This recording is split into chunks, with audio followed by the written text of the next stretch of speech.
Seguimos aquí en De Traje y Overol, ya estuvimos en las calles con nuestro amigo Lucho en La Lucha, que les está haciendo unas preguntas a la gente que se encuentra por ahí, y ya le haré la misma pregunta a mis invitadas como es costumbre aquí en De Traje y Overol. Bienvenidísimas, muchísimas gracias por haber aceptado esta invitación, y para contextualizar un poco a la gente que nos está viendo, vamos a hablar acerca de... Sí, ha habido avances en la sociedad respetando los derechos de las mujeres, pero definitivamente tenemos un tema todavía vigente que es la desigualdad, y de eso vamos a hablar hoy. Aquí a mi lado tengo a Luz Mari González. Bienvenida, Luz Mari. Es presidenta del Sindicato Nacional de Trabajadores de Almacenes TIA S.A., Sintratía. También está con nosotros Natalia Moreno. Bienvenida, Natalia. Natalia es economista, es candidata a magíster en estudios de género de la Escuela de Estudios de Género de la Universidad Nacional. Y también nos acompaña Consuelo Aragón. Bienvenida, Consuelo. Consuelo es presidenta de la Unión Nacional Agroalimentaria de Colombia, UNAC. Es la responsable del Departamento de los Proyectos de la Unión Internacional de Trabajadores de la Alimentación y la Agricultura, UITA, para Colombia. Esto es De Traje y Overol. Me alegra estar hoy rodeada de mujeres brillantes, inteligentes, luchadoras colombianas que nos van a contar desde cada sector en donde ellas trabajan cómo han vivido este tema de la desigualdad, sobre todo por ser mujeres. Bueno, el DANE a veces nos bota unas cifras así aterradoras que a mí me dan y yo quedo fría. Hay 5 millones de mujeres que no trabajan. Otras 5 millones trabajan en la informalidad y solamente 2 millones o un poco más de esas 2 tienen unos trabajos dignos, con unos buenos empleos, con unos buenos salarios. Bueno, lo que realmente deberíamos tener todos, ¿no? Lo que nos merecemos todo colombiano. Luz Mari, me llama mucho la atención que seas presidenta de un sindicato. A pesar de todas estas precariedades de las mujeres en el trabajo, ¿sí se sindicalizan? ¿Qué tanta es la tasa de mujeres que se sindicalizan? En el caso nuestro, pues tenemos una organización sindical que tiene más de 50 años, hemos tenido mucha dificultad, cada día los miembros afiliados van bajando por la misma modalidad de contratación y esa rotación que hay de personal, pues por los contratos de 4 meses, de 6 meses, pero no permiten que el movimiento sindical se fortalezca. ¿Cómo cuántas mujeres tienes tú en tu sindicato?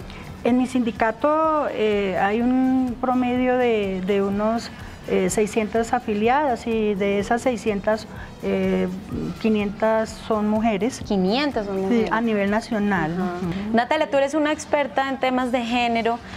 Yo tengo también cifras durísimas. Por ejemplo, de cada 10 hombres, 6 pueden conseguir trabajo, pero de cada 10 mujeres, 4 solamente consiguen trabajo. Eso no significa que para los hombres también haya empleo. Está el desempleo generalizado. Pero en esos momentos en los que hay dificultades del empleo para las mujeres, para todos, ¿por qué las mujeres son las más afectadas? La mayoría de las mujeres tienen una gran carga en sus hogares que no es reconocida, digamos, económicamente ni socialmente muchas veces, y eso para mí, a mi juicio, es el principal obstáculo para que se vean enfrentadas, digamos, a estas discriminaciones en el mundo laboral. Tú mencionabas esa cifra, yo te digo, del total de la población de Colombia, la mayoría son mujeres, de las de 10 años y más, o sea, las que están en edad de trabajar, la mayoría también son mujeres. Sin embargo, cuando tú miras quiénes están buscando trabajo o están disponibles, que es la población económicamente activa, esta relación cambia y empiezan a ser mayoría los hombres. ¿Por qué? Porque como tú mencionabas, hay 5 millones al menos de amas de casa que no tienen ningún trabajo remunerado.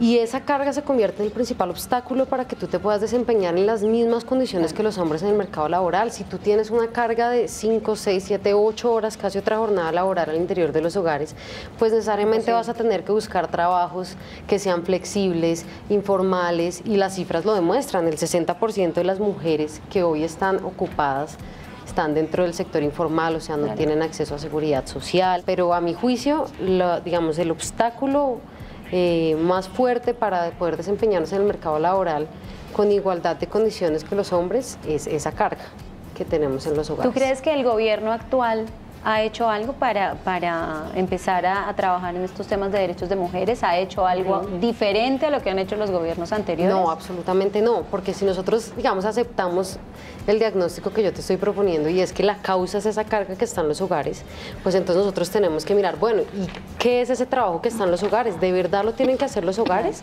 ¿O el Estado podría, digamos, empezar a asumir un poco de estas cargas? Cuando tú vas y examinas cuál es ese trabajo que hay al interior de los hogares, te das cuenta que principalmente son 2 cosas.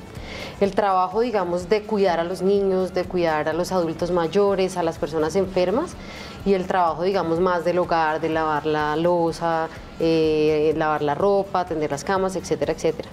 Yo creo que el tema de cuidar a otras personas es un tema que en los estados, digamos, más desarrollados, donde el Estado, digamos, tiene una presencia más fuerte sobre la economía, pues eso lo asume el Estado. O sea, es que las mujeres no tendríamos que estar en el hogar cuidando a una persona enferma. Claro. El Estado debería asumir esa responsabilidad, son funciones del Estado. El trabajo del cuidado, yo no sabía que eso Claro, existía como un sector económico.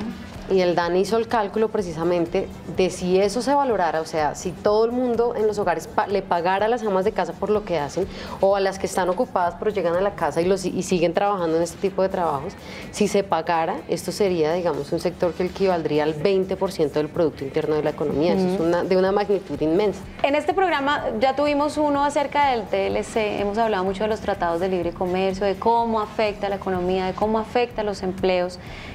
Y tú trabajas con el sector agrícola. ¿Cómo es la situación de las mujeres en ese sector? Bueno, en nuestro sector la participación de la mujer trabajadora está principalmente en el sector de las flores y en el sector del café. Los dos son productos estrella a nivel de exportación. En el sector de las flores, el 65% de los trabajadores son mujeres. Es decir, de 85.000 trabajadores, el 65% son mujeres. Muchas. Sí. Sí, exactamente. Y de ese 65%, el 60% son madres cabezas de hogar. Y otro dato, el salario, el mínimo, allí no alcanza para nada. Ellas me han mostrado, digamos, las colillas de pago, reciben quincenas de 150.000 pesos. No puede ser. Este sector es muy duro en el trabajo, y en el caso de las flores, como es un producto de exportación, pues la sobrecarga laboral, porque la productividad, digamos, el rendimiento de la empresa está en la productividad que tenga cada trabajador. La productividad hace unos años era mucho más baja, y a partir de unos programas que tienen ellos para que ellos vayan incrementando, digamos, dan premios para que ellas se esfuercen un poco más y suben el estándar. Eso afecta toda la productividad de todos los demás trabajadores, y los trabajadores tienden a enfermarse mucho más. ¿La seguridad social qué?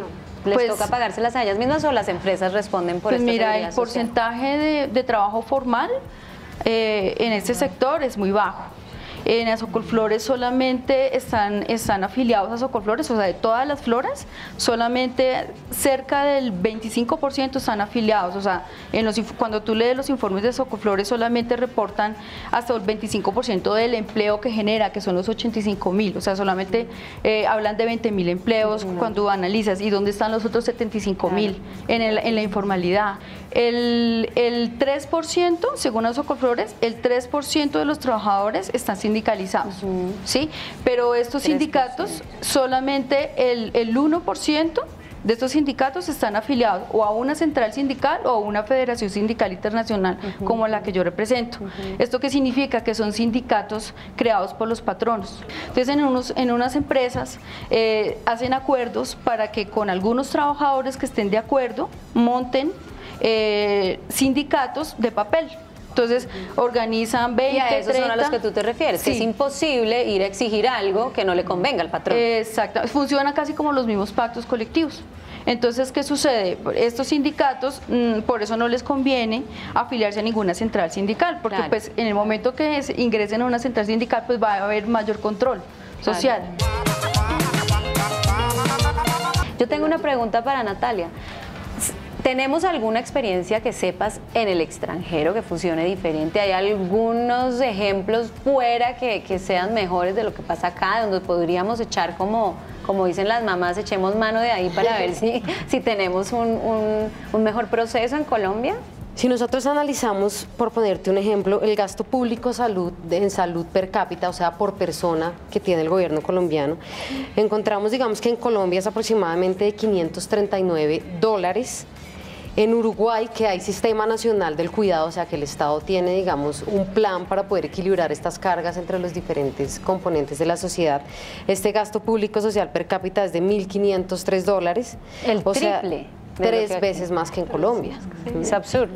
O por ejemplo, si miramos en el tema de salud, Ya enfocándonos, antes era, digamos, el gasto social per cápita en general, ahora mirando solo el tema en salud.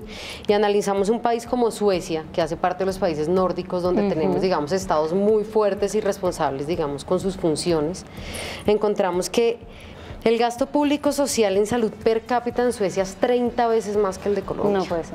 Entonces, y Uruguay tiene 4 veces más un gasto 4 público veces más social. estando aquí en Latinoamérica. O sea, también en Latinoamérica tenemos ejemplos, tienen fuertes sistemas de educación donde las mujeres pueden llevar a sus hijos tranquilamente y saben que es una educación de calidad, donde, digamos, está coordinado que si la mujer sale a las 5 de la tarde, pues la guardería la cierran a las 6, sino que le toca correr y las redes las familiares, 5 millones de etcétera. mujeres desempleadas que están en la casa le están cubriendo esos gastos al Estado. Claro, más o menos. exactamente, es una transferencia. Y si tú miras las estadísticas, donde más hay gasto público, o sea, donde más el Estado se hace responsable de estas funciones, las mujeres trabajan menos. Por ejemplo, en Colombia les dije que la jornada total entre trabajo remunerado y no remunerado en promedio de una mujer son 13 horas, más o menos.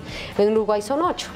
Entonces, ahí está. Si nosotros no tomamos una decisión de que el Estado asuma realmente su responsabilidad, gaste más en este tipo de servicios, las mujeres nunca se van a poder descargar. Si las mujeres no se descargan, consigan o no trabajo, digamos, van a seguir siempre con este obstáculo. Entonces, también, digamos, es una decisión del gobierno que esta situación esté o no ocurriendo. ¿Sí? Una última pregunta para las tres. Tenemos muchas brechas, tenemos una lucha muy larga, es evidente, las cifras no mienten. Pero hombre, estamos en un momento de cambio en donde estamos tratando de concientizar a todas las mujeres y a los hombres y a toda la sociedad en general que la colectividad es lo que funciona. Poderse agremiar, poder defender sus derechos en colectivo. ¿Qué le dirías a las mujeres que nos están viendo hoy, a las jóvenes y a las amas de casa y a todos los que nos están viendo hoy? Yo les mandaría un mensaje a todas las mujeres de Colombia, que todas somos sujetas de derechos. Por lo tanto, debemos exigir que el gobierno legisle, no queremos más leyes, sino que ya se materialice, que lleguen a todos estos sectores y se les brinde un país de bienestar. Natalia.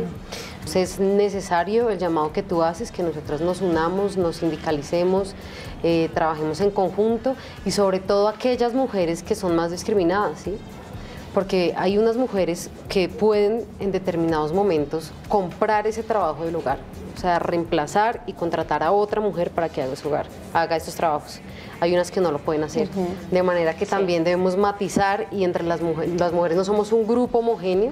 Y este es un llamado sobre todo a las más discriminadas en ese sentido para que se organicen y peleen por sus derechos. Maravilloso, muchísimas gracias Natalia por haber estado acá. Bueno, Consuelo. Bueno, y lo que yo voy a decir es que nosotros debemos empezar a identificar todas las conquistas que ya tenemos, como empezar a valorarnos, y yo sé que esos 75 años se reducen a 5 años.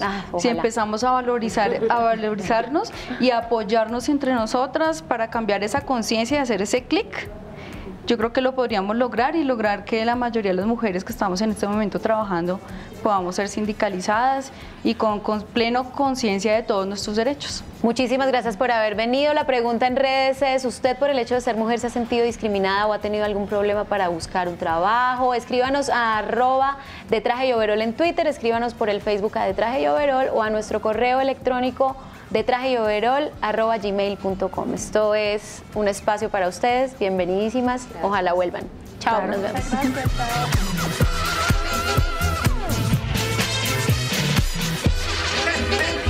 Bueno, ¿y qué? ¿Cuál es la cuestión? La cuestión es